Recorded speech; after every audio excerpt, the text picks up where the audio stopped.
प्रदेश के मुरादाबाद में एक नौजवान 22 वर्ष की एक लड़की जिसका नाम होता है समरीन, पेशे से नर्स थी, उसकी हत्या कर दी गई। और हत्यारा कोई और नहीं, वही जिससे वो बेइंतहा मोहब्बत करती थी, जिससे वो शादी करना चाहती थी, उसी ने उसकी हत्या कर दी। वजह थी कि वो अपने प्रेमी से शादी करना चाहती थी, लेकिन उसका प्रेमी उससे शादी करना नहीं चाहता था। इसी के चलते उसके प्रेमी ने उसकी बेरहम तरीके से हत्या कर दी। आदाब, नमस्ते, सत श्री अकाल दोस्तों, कैसे हो आप? उम्मीद करती हूँ आप ठीक होंगे। तो आज जिस दर्दनाक घटना को हम आपको सुनाने जा रहे हैं, दर्दनाक घटना है उत्तर प्रदेश के मुरादाबाद के बिलारी थाना क्षेत्र के सहसपुर साहूकारा रुस्तमपुर मोहल्ले की। यहाँ पे एक परिवार रहता है जिसमें के मुखिया का नाम होता है रियासत हुसैन। इनके 4 बच्चे हैं, 2 बेटी 2 बेटे। इनकी पत्नी शाहिदा परवीन, जिसकी करीब 10 साल पहले मौत हो चुकी है। बड़ी बेटी की इन्होंने शादी कर दी। 2 बेटे इनके काम करते हैं, ये खुद भी काम करते हैं। और इनकी एक बेटी जिसने नर्सिंग का कोर्स करने के बाद, इनकी सबसे छोटी बेटी समरीन, जिसने नर्सिंग का कोर्स करने के बाद रामपुर के सैफनी कस्बे में इनाया हेल्थ केयर क्लिनिक में वो नर्स थी और कई सालों से वहां पर वो काम कर रही थी। 24 अगस्त 2025 को रोज की तरह वो अपने घर से क्लिनिक के लिए कहकर निकली थी। सुबह से शाम हो गई, लेकिन समरीन घर नहीं पहुंची। परिवार परेशान होता है, क्योंकि समरीन जब सुबह अपने घर से निकलती थी तो क्लिनिक पर जाने के बाद वो अपने घर पे फोन करके बताती थी कि वो अपने घर क्लिनिक पर पहुंच गई थी। लेकिन आज समरीन ने कोई कॉल नहीं किया और दिन गुजर गया, शाम भी हो गई, लेकिन समरीन घर नहीं लौटी। परिवार परेशान होते हैं और समरीन को कॉल करते हैं, जिसपे समरीन का जो फोन है वो बंद आता है। परिवार परेशान होते हैं तो वो परिजन परेशान होते हैं तो वो क्लिनिक पर कॉल करके पूछते हैं, जहां पर जवाब मिलता है कि समरीन वहां पर नहीं है। परिवार और परेशान होता है और आसपास से सभी से पूछते हैं कि क्या किसी ने समरीन को देखा है, लेकिन समरीन को नहीं देखा। सुबह समरीन को घर से जाते हुए तो देखा था, लेकिन वापस आते हुए किसी ने समरीन को नहीं देखा। सुबह से शाम होगी, रात होगी, परिजन परेशान होते हैं और कहीं भी परिजन परेशान होते हैं और हर तरह वो अपनी कोशिश करते हैं कि उनकी बेटी उन्हें मिल जाए। दिन से रात हो गई, लेकिन समरीन का कोई पता नहीं। परिवार परेशान होकर हर जगह पूछताछ करते हैं, समरीन को कॉल लगाते हैं, लेकिन कोई भी जवाब नहीं मिलता, क्योंकि समरीन का फोन बंद था। इनके परिजन परेशान होते हैं और एक दिन गुजर गया, लेकिन बेटी का कहीं भी कोई पता नहीं चला। ना ही किसी ने बताया कि समरीन को किसी ने देखा। सभी का एक ही जवाब था कि समरीन को सुबह जाते हुए देखा था, लेकिन आते हुए किसी ने नहीं देखा। समरीन का कोई पता नहीं था। परिजन परेशान होते हैं और 25 अगस्त 2025 को बिलारी थाने पहुंचते हैं। वहां जाकर अपनी बेटी समरीन की गुमशुदगी की रिपोर्ट दर्ज कराते हैं।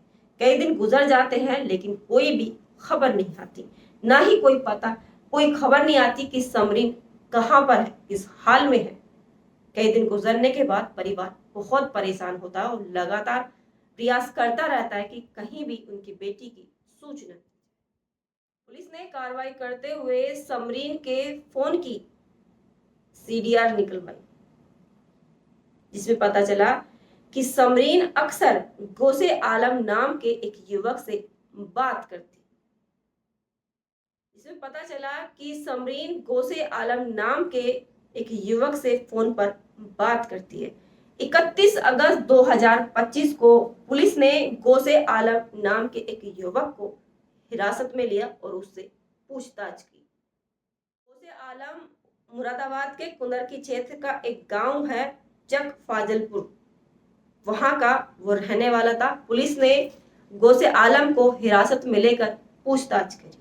पहले तो पुलिस को गुमराह करने की कोशिश कर रहा था, लेकिन पुलिस ने जब सख्ताई दिखाई तो वो टूट गया और उसने अपना जुर्म कबूल कर लिया। कि उसने कहा कि उसने अपनी प्रेमिका समरीन की हत्या कर दी। आरोपी गोसे आलम ने पुलिस को बताया कि उसकी प्रेमिका समरीन उस पर शादी का दबाव बना रही थी और वो उससे शादी करना नहीं चाहता था। इसी को चलते उनमें अक्सर झगड़ा होता था। इसी के चलते उसने अपनी प्रेमिका की हत्या कर दी।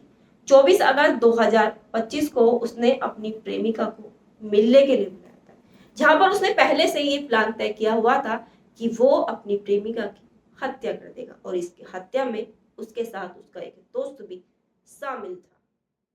अगस्त 2025 को गौसे आलम ने अपनी प्रेमिका समरीन को मिलने के लिए बुलाया था।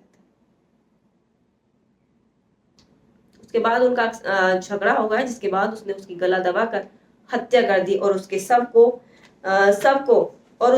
को कुंदरकी थाना क्षेत्र का गांव चक फाजलपुर रूपपुर के बीच रेलवे ट्रैक के करीब गन्ने के खेत में फेंक दिया और उसमें इस अपराध में उसका एक दोस्त भी शामिल था और सबको वहां फेंक कर फरार हो गए कि उसके अपराध की किसी को भी खबर न लगे। लेकिन कानून के हाथ बहुत लंबे होते हैं।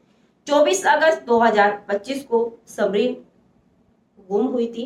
24 अगस्त 2025 को समरीन गुम हुई थी और 31 अगस्त 2025 को पुलिस ने कार्रवाई करते हुए समरीन की फोन की सीडीआर निकलवाई, जिसमें पता चला कि समरीन गौसे आलम नाम के युवक से बात करती थी और उसकी सीडीआर के थ्रू और सीडीआर निकलने के बाद जब पता चला कि वो गौसे आलम नाम के युवक से बात करती थी, पुलिस ने उसको हिरासत में लिया, पूछताछ करी, जिसमें उसने अपना गुनाह कबूल कर लिया है।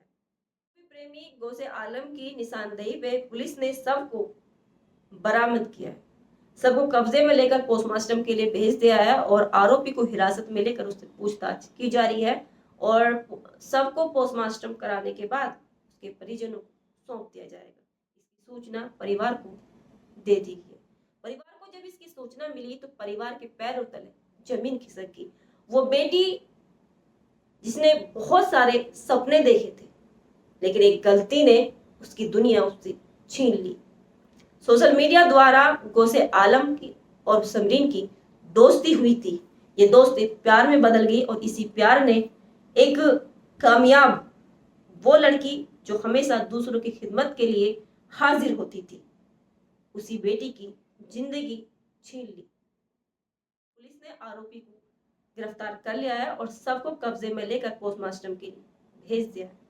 परिवार का रो रो कर बुरा हाल है कि एक कामयाब लड़की जिसके बहुत सारे सपने थे, जो परिवार का एक मान थी, आज वो बेटी इस दुनिया में नहीं रही। प्यार के नाम पर धोखा और इस धोखे ने एक जिंदगी खत्म कर दी।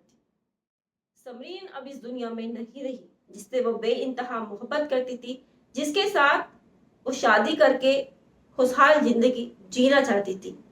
उसी प्रेमी ने उसकी बेरहम तरीके से हत्या कर दी। आरोपी सलाखों के पीछे है और समरीन अब इस दुनिया में नहीं रही। सोशल मीडिया दोस्त भी बनाता है और सोशल मीडिया दुश्मन भी बनाता है। सोशल मीडिया द्वारा ही नर्स समरीन की दोस्ती गौसे आलम से हुई। दोनों एक दूसरे के दोस्त बने, दोनों ने एक दूसरे को प्रेम का इजहार किया, लेकिन इस प्रेम का इतना खौफनाक अंत होगा ये कभी किसी ने कल्पना भी नहीं करी थी। लेकिन अब इस दुनिया में नहीं रही और गौसे आलम सलाखों के पीछे है। और दोस्तों, इस घटना को बताने का उद्देश्य किसी को डराना, धमकाना, किसी के मान सम्मान को ठेस पहुंचाना या किसी के भावनाओं को आहत करना नहीं था।